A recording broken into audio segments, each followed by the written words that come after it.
সুখের আগে আল্লাহ বান্দার তিনটি পরীক্ষা নেন।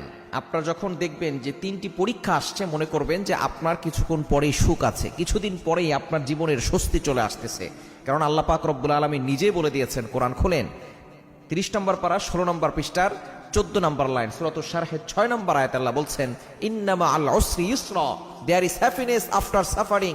কষ্টের পরে সুখ আছে, কষ্টের পরে স্বস্তি রয়েছে। সুতরাং আপনার দুঃখ কষ্ট চিরস্থায়ী নয়। আকাশে মেঘ সব সময় থাকে না, আপনার কষ্টও থাকবে না।